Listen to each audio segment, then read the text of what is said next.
Y otra de las noticias importantes que se produjo ayer tiene que ver con el caso de Luis Carlos Galán y la condena a 30 años de cárcel al general Maza Márquez. Ana María, directamente y específicamente, ¿cuál fue el argumento de la Sala Penal de la Corte Suprema de Justicia para condenar al general retirado Miguel Alfredo Maza Márquez? Pues Camila, específicamente la Sala Penal de la Corte Suprema de Justicia dijo que él hizo parte de este plan concertado con el paramilitar del Magdalena Medio, Henry Pérez, para asesinar a Luis Carlos Galán. Específicamente, la actividad que hizo el general Maza Márquez tuvo que ver con el debilitamiento del esquema de seguridad del candidato presidencial. Y precisamente estamos con el general retirado Maza Márquez para hablar sobre esta. Otra de las noticias importantes del día de ayer, son las 6 de la mañana, 25 minutos.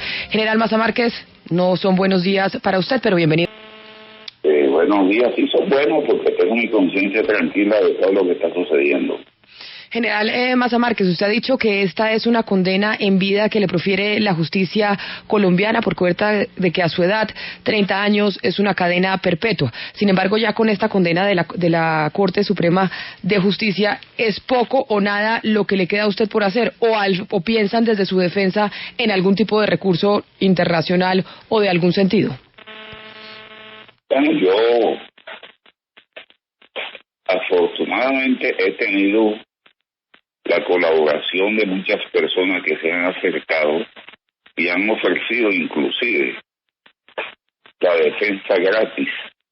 Yo tengo mis abogados, los que ya están trabajando, los que participaron en el juicio de la Corte, y ellos como yo estamos estupefactos de la decisión que se tomó, la cual no refleja en mínima parte de los hechos que se ventilaron con mucha objetividad durante año y medio que estuvo el juicio a disposición de la Corte Suprema de Justicia. General, la Corte ha dicho que usted debilitó el esquema de Galán al imponerle al nuevo jefe de escoltas, a Jacobo Torregrosa. ¿Cómo fue este proceso y quién nombró en efecto a Torregrosa? Miren, eso tuvo su fase inicial muy sencilla. Me encontraba en Palacio. Allí me llamó el presidente Virgilio Barco para que fuera a Palacio. Estando allí se encontraba el presidente Germán Montoya y el mismo candidato Galán.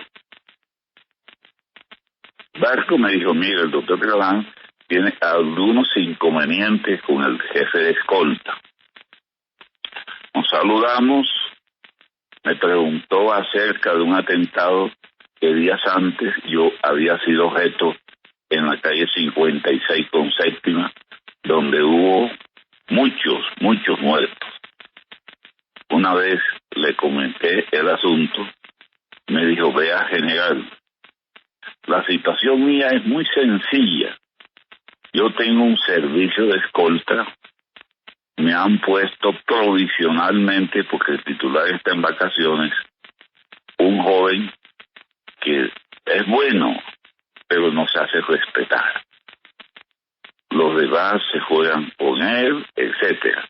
Pero tiene, a mi manera de ver, un vicio que es un poco de lengua suelta. Va con chisme donde Gloria Pachón y le comenta los hechos, los acontecimientos que ha visto, que yo he hecho, y eso a mí sí me tiene bastante molesto, porque usted comprenderá. Yo le he dicho: doctor Galán, los escoltas no están para inmiscuirse en la vida privada de los personajes. De tal manera que yo voy al DAS y vamos a tomar las decisiones del caso. Cosa que hice, fui al DAS, llamé al jefe de protección, al coronel González, y le dije: mira, González, pida una cita, cosa que hizo con la secretaria de Galán. Háblese con el doctor Galán, porque le está pasando esto y esto y esto. Fíjense a ver si buscan una buena unidad que cumpla con sus obligaciones, que sea un hombre serio y que cumpla con su deber. Hasta ahí llegué yo. Ya lo que fue la escogencia, lo llevó a donde Galán fue el jefe de protección, no fue el general Maza. E inclusive yo no conocí personalmente la unidad que se destinó para ese servicio. De tal suerte que allí la Corte falla de manera muy protuberante. E inclusive ese señor Rosa fue sometido a un entrenamiento previo y nada más duró 20 días al frente de esa escolta, porque a los 8 días, saliendo el doctor Galán, una comisión en Medellín junto con su jefe de escolta y otros, fue objeto de un atentado que gracias a Dios no se produjo. Si el atentado daña el blanco, muere el doctor Galán y también muere el jefe de escolta que iba a su lado. En síntesis, eso fue lo que sucedió en términos generales. Ahora, en cuanto a la responsabilidad de Maza, pues yo no veo por dónde, porque a mí lo que se me dice el doctor Galán, que se trata de una persona que le llevaba chisme a Gloria, chisme que tenían que ver con su vida privada, chisme que tenían que ver con ciertas cosas muy personales que él hacía en su vida. De tal suerte que yo, Miguel Maza, desafortunadamente, hoy por hoy estoy detenido como consecuencia de ello. Es decir, que si el doctor Galán hubiese cumplido a cabalidad con sus obligaciones de hombre casado y no hubiese tenido esos deslices que todo el mundo conocía, el general Maza estuviera hoy en día gozando con su libertad plena y absoluta. En síntesis, he sido víctima de unos amoríos que se hicieron a espaldas de la cónyuge y que me trajeron los dolores de cabeza que desafortunadamente hoy estoy cumpliendo sin tener nada que ver con el asunto porque no me interesa. Escuchan al general Maza Márquez, el exdirector del DAS, condenado por la Corte Suprema de Justicia por el asesinato de Luis Carlos Galán. General Maza, en conclusión, ¿usted lo que nos está diciendo es que usted está en la cárcel por cuenta de unas novias que tenía el doctor Galán? Sin lugar a dudas. Sin lugar a dudas. Porque de no haberse producido ese hecho, no estuviera yo en estas condiciones. Amoríos muy conocidos, inclusive yo conocí al doctor Gustavo Gaviria, un conocido cafetero que era el mecenas de Galán. Él me lo dijo una vez en el Hilton, lo tengo viviendo allí en Residencias Tequendama. Bueno, a mí eso no me interesó porque no tenía por qué meterme en la vida privada de los personajes. El doctor Gustavo Gaviria quiso colaborar porque ya se veía venir el escándalo. Desafortunadamente él se enfermó de los bronquios y prácticamente murió dentro de una burbuja. Él le comentó al doctor Jorge Cárdenas, quien fue presidente de la Federación de Cafeteras, que él cómo lamentaba pues que a mí se me fuera a endilgar un hecho que no había cometido, que a él le gustaría aclarar la situación. Lo llamé, él me pasó al teléfono con muchas dificultades, pero me di cuenta que era una persona que estaba físicamente imposibilitada para conversar conmigo, ni menos para dar las declaraciones que para mí hubiesen sido fundamentales, ya que él fue el mecenas de Galán, él era el hombre que andaba con Galán y él conocía los pormenores del estado del enfermiento. General, la Corte afirma que usted se concertó con paramilitares y capos del narcotráfico para ultimar a Luis Carlos Galán, concretamente con el paramilitar Henry Pérez. ¿Conoció o no conoció a Henry Pérez? No lo conocí, señorita. Yo no conocí el Magdalena Medio. Todo Colombia conoce que el general Maza fue quien elaboró los perfiles de inteligencia que permitieron dar de baja al mexicano en Tolú, en la costa, por cuenta del hoy después general Leonardo Gallegos, junto con su hijo que apodaban El Pocillo. La muerte del mexicano debilitó de manera ostensible el Magdalena Medio, porque él era la persona que con los recursos del narcotráfico proveía pues todo ese sector. Y entre los perjudicados estaba como segundo Henry Pérez. Entonces, ¿en qué cabeza cabe que una persona que intervino en esa baja a su jefe va a ser amigo del segundo? Por Dios. Ahora, yo no conocí a él. Yo nunca en mi vida fui al Magdalena Medio, no lo conocí. Es más, no lo conozco. De tal suerte que yo no sé de dónde sale esa versión tan contundente, que es fruto de la imaginación de la persona que elaboró ese proyecto, ¿no?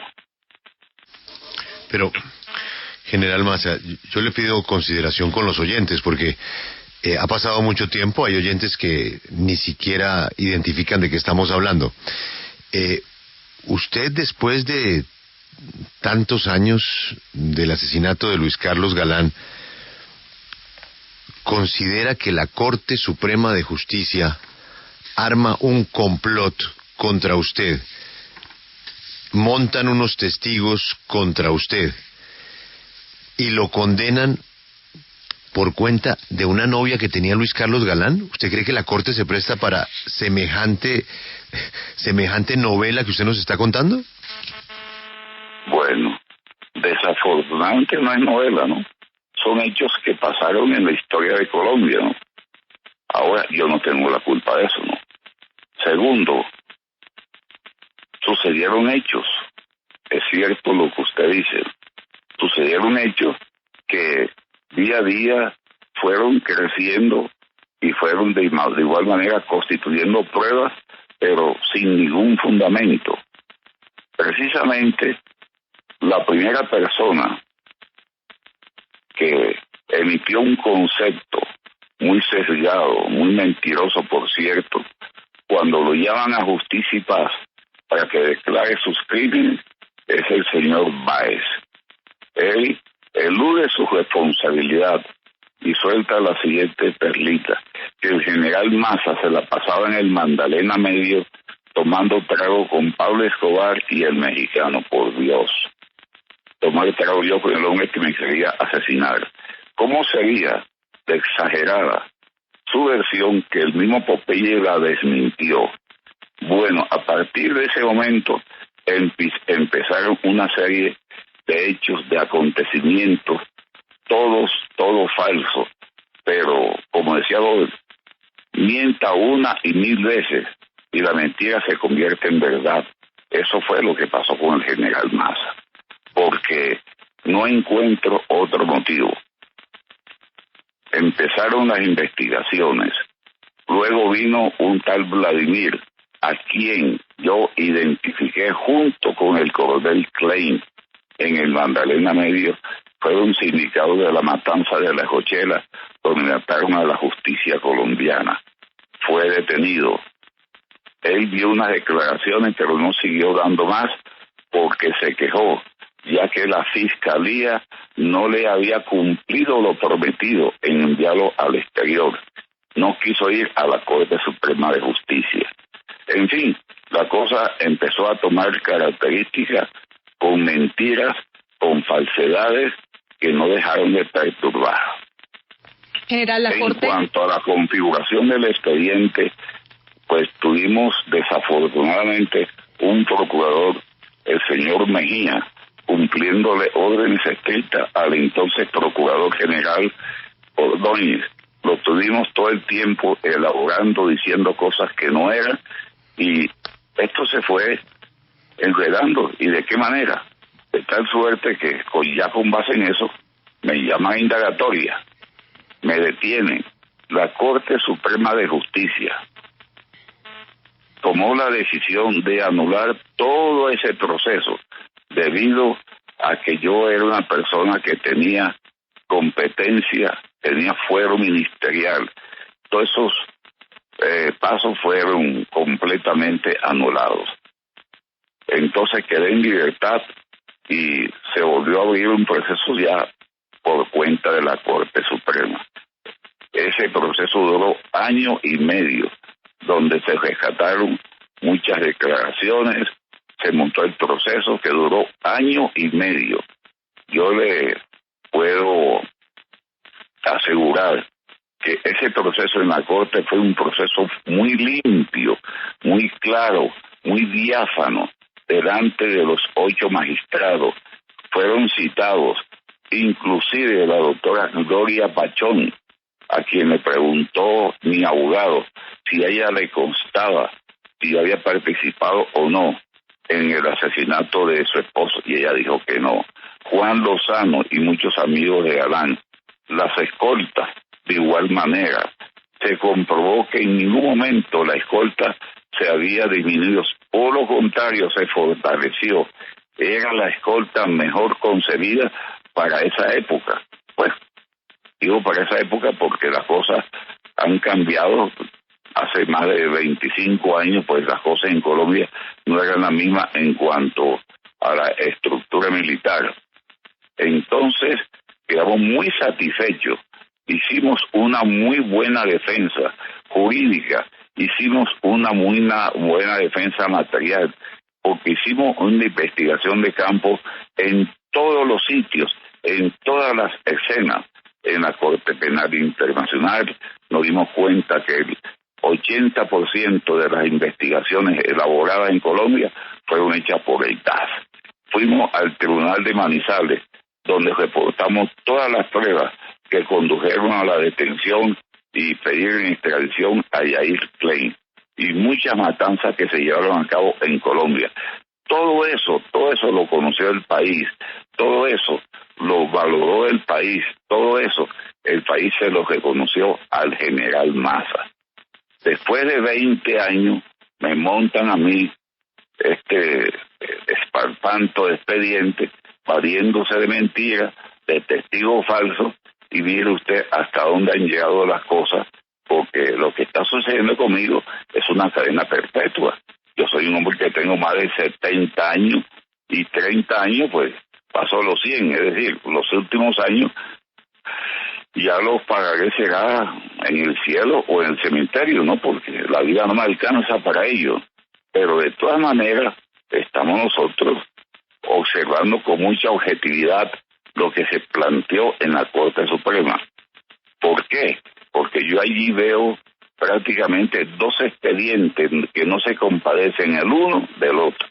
Mientras que nosotros fuimos a la Corte a defender allí en la Corte lo que se había planteado allí, lo que había diseñado la Corte, duramos 1.5 años, y resulta ahora con un documento que registra hechos sucedidos en la fase inicial de la muerte del doctor Galán, que muchas de esas cosas yo no conocí, muchas de esas cosas se dieron en Soacha, donde la policía fue la que participó, pero me la achacan a mí, y bueno, y ahí estamos nosotros analizando todo eso y vamos a ver cuál es el camino a seguir, porque le cuento que todo lo que se dice allí en un 100% no obedece a la verdad, no obedece a la realidad de los hechos sucedidos.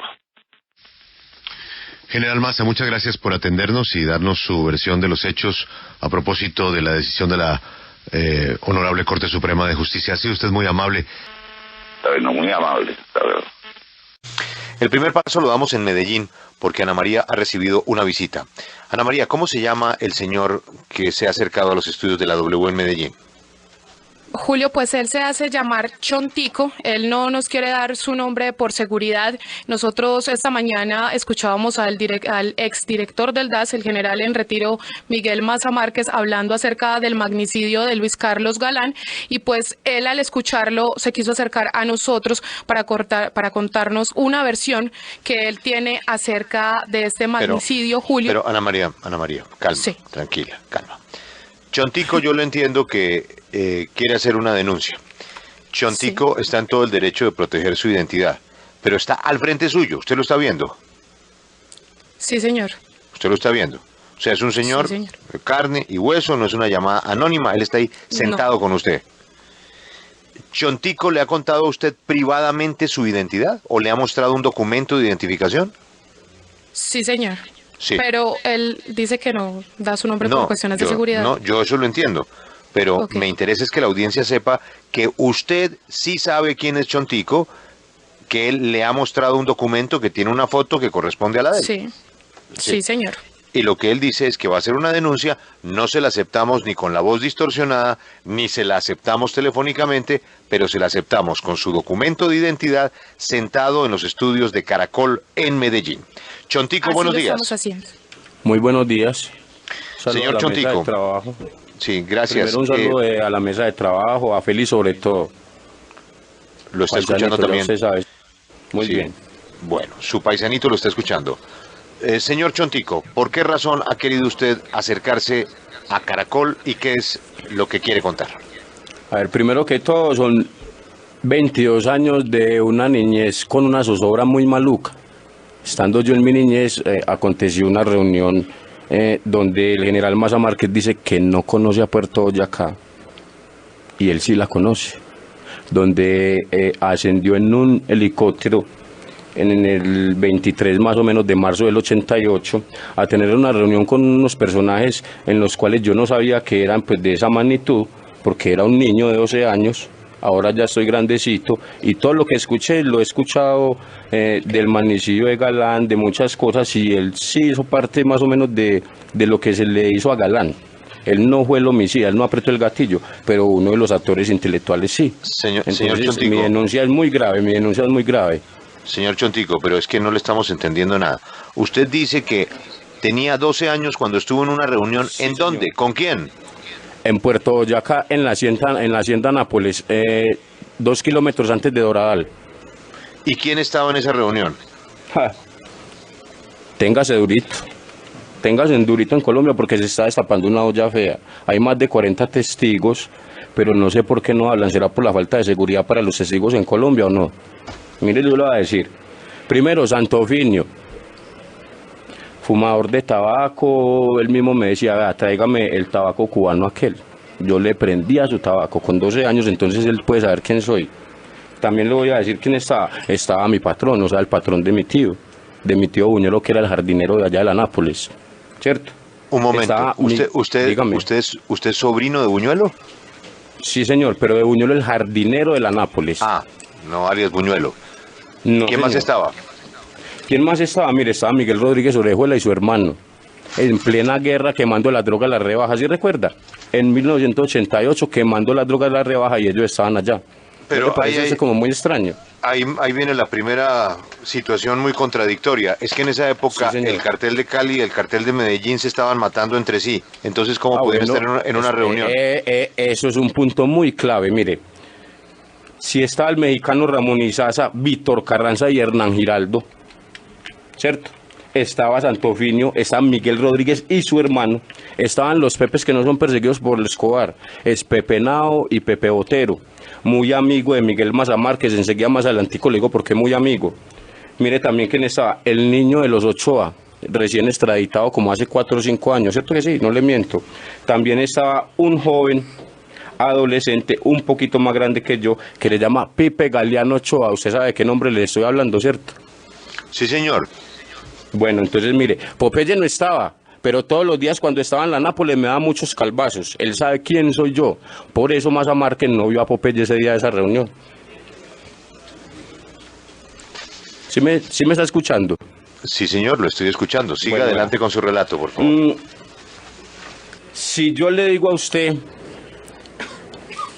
que a un general de la República de Colombia lo asesinaron, dicen que se le reventaron los frenos siendo candidato para la gobernación de Santander, creo que era mi general Carreño. Quiero que usted me diga si estoy equivocado.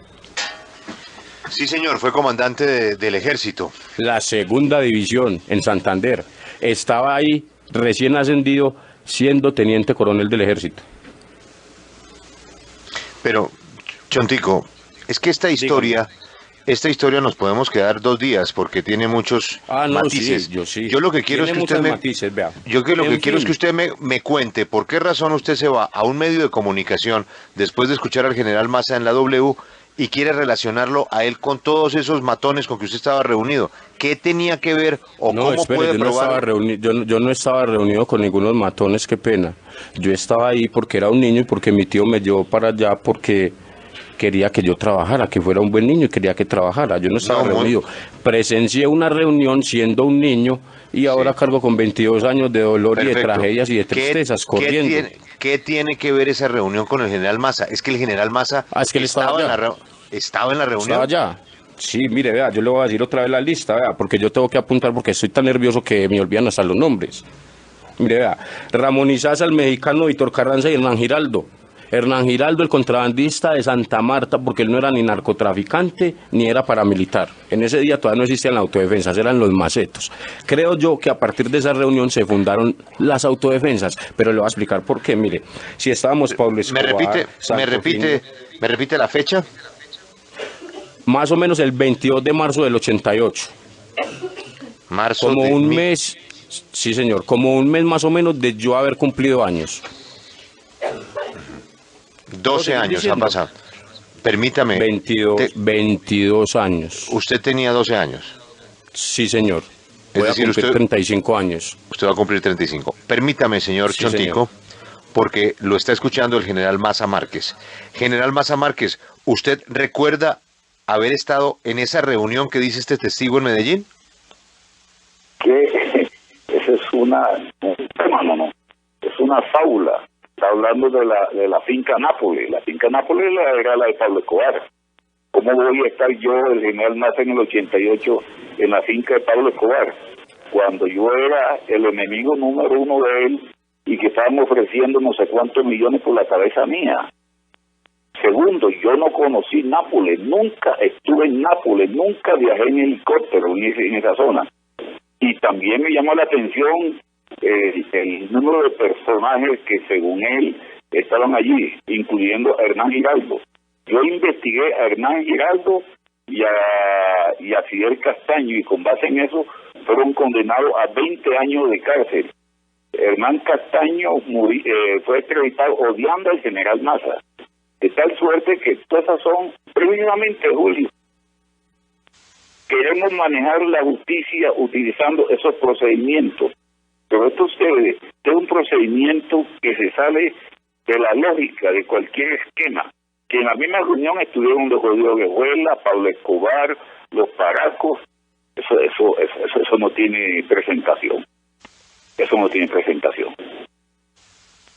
Señor Chontico, ahí escucha usted Mire, al vea, general Massa. no, Jamás sí, estuvo mire. allá. Hay una tremenda Claro. contradicción con su argumento No, porque usted está no, no hablando hay de contradicciones. todos los No hay enemigos de él. contradicciones. Espérese y verá, yo le voy a decir una cosita. Creo yo que con tantos intentos de asesinato, ¿por qué no se murió? Pues porque estaba con ellos. Yo le quiero explicar algo a usted, Julio. Estaban allá, yo denomino eso como una mano negra, porque pobre Galán. Es que allá también estaba César Gaviria Trujillo, que era el amigo personal de Galán. En el 88 era el amigo personal de Galán.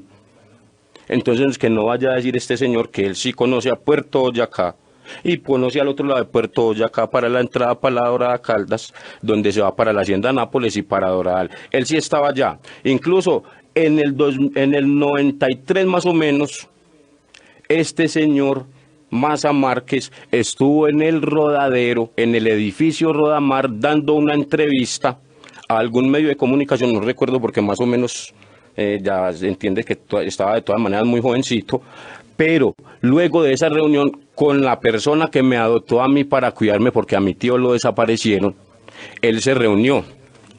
¿Quién es esta persona? Se llama o se denomina con un nombre, porque él es narcotraficante, se llama Pepe Henao y Pepe Botero, que son los Pepe, no los perseguidos por Pablo Escobar, que eso fue un nombre que le dio la prensa a los Pepes. Pepe Henao está extraditado en este momento, lo extraditaron más o menos en el 2004, amigo personal de él. O usted no lo va a abrazar, mi general, ni le va a dar un abrazo bien fuerte a un señor trozo como usted estaba en ese año, porque no lo conoce. Un narcotraficante, vea, si no se creen las personas malas que incidieron en delitos, que saben cosas para denunciar, entonces ¿cómo va a operar aquí la ley o el derecho en Colombia? Pero lo que pasa es que resulta muy extraño que usted salga con esta historia ahora y de usted nadie tenía noticia. Es que, mire, son 22 pelis, mijo, que es que estoy corriendo desde niño. Vea, incluso me atrevo a decirlo acá en la radio. Pero ¿por qué no le contó todo esto a las autoridades hace 22 años, o hace 10, o hace 5? ¿Por qué aparece el día de la noticia del general Massa? No, yo lo escuché como antier también, y si yo te digo en este momento que Jair Klein no vino aquí a hacer muchas cosas, vino por parte del Estado, porque es que allá también estaba reunido. Es que nosotros no sabemos en Colombia quién viene a reunirse a qué. Y yo les estoy hablando algo vivido, y podemos ir a la hacienda Nápoles y en los espacios que utilizaban. Señor Chontico, dígame, una persona que pueda confirmar lo que usted está diciendo. Una. Pepe Nao, extraditado, está en Nueva York. Él era mi papá y con él fui yo quien inventó los submarinos siendo un niño. Que el primer golpe que pegó fueron 32 toneladas. Entonces, ¿cómo que quién? Y después nos cogieron uno en Bogotá. Armándolo, un general de la República de la Policía cogió un submarino en Bogotá recién armándolo, más o menos entre el 92 y 93. Pero usted se da cuenta que después de esta entrevista es posible que ya esté en la puerta la policía o esté la fiscalía, o usted se presentaría hoy y contaría todo esto cédula en mano ante una autoridad. Probablemente. Póngame al ministro del Interior y de Justicia. Cuénteme una cosa, ¿usted tiene algún antecedente hoy judicial? Es decir, ¿usted ha estado preso, por ejemplo? Sí, señor. ¿Y por qué ha estado preso? Por extorsión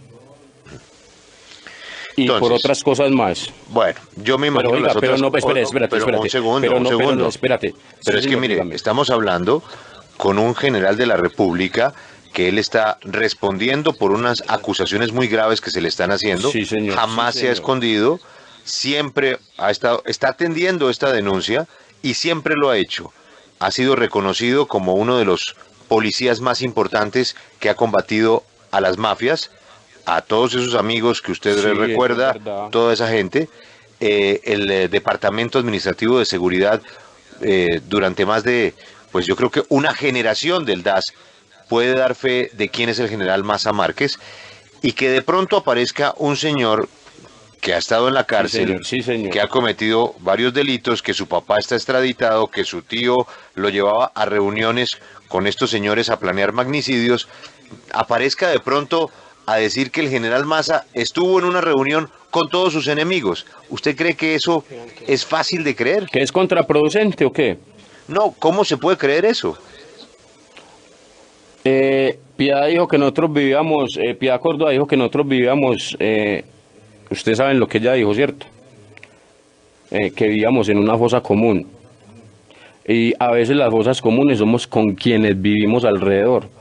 Qué pena con mi general Massa, pero yo le puedo contradecir eso, y yo en realidad si tuviera la facultad, la capacidad de ir a buscar muchas personas, porque es que no era Chontico solamente, es que estaba ahí.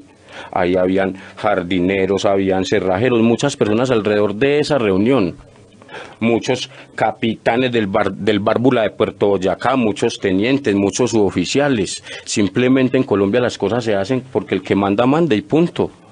No es que yo como Chontico vaya a decir o me vaya a inventar, señor. Yo le estoy diciendo a usted que yo siendo niño, primero que todo, veía todo lo que hablaban. Porque como era un niño, ¿qué van a pensar que un niño iba a hablar?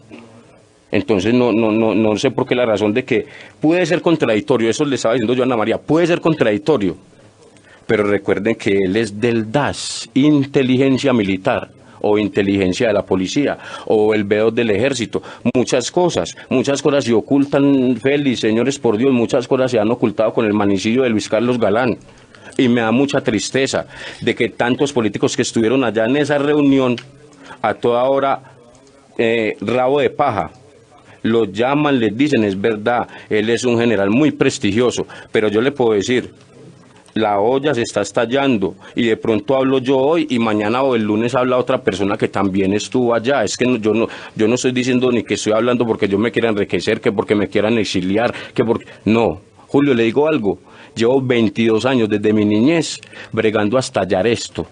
estoy estallando esto. Yo le dije a Ana María, si quieres me comunicas primero con ellos y hablamos a ver si se puede o no se puede hablar. Y es verdad. Y yo le dije a ella, póngame al ministro del Interior y de Justicia, porque con él de pronto me puedo sentir seguro, porque es que ni la guerrilla le mandó al ministro del Interior y de Justicia a volarle en una carta bomba, en un paquete bomba cuando le dañaron sus dedos. Eso fue la política, porque esa reunión se planteó ahí. Eso se planteó ahí, se hablaron muchas cosas. Yo sé muchos secretos, hice borradores de un libro en cuanto a todas estas personas y personajes que le hablé. Y que Hernán Giraldo no puede ser condenado tampoco por paramilitarismo, porque es que él nos inventó los paramilitares. Sí, señor. Pues ahí queda planteada la denuncia. Debo darle cambio al general Maza si tiene alguna otra cosa más que agregar ante esta historia, que pues debemos remitirla es a las autoridades. Este señor está en los estudios de Caracol en Medellín y pues si tiene cómo probar lo que está diciendo, que lo diga ante las autoridades correspondientes. Señor general Maza, ¿algo más? Bueno, me causa más que sorpresa, juicio, ¿no? El ubicarme a mí en la finca en el 88 de Nápoles, junto con Pablo Escobar, eso no tiene presentación. Segundo, que yo me abracé con alguien en el 93. Yo en el 93 estaba en Venezuela, con una comisión diplomática, 92 y 93. Hasta el 94 me retiré. Entonces no era el general Maza el que estaba abrazándose con alguien ahí, como dice él.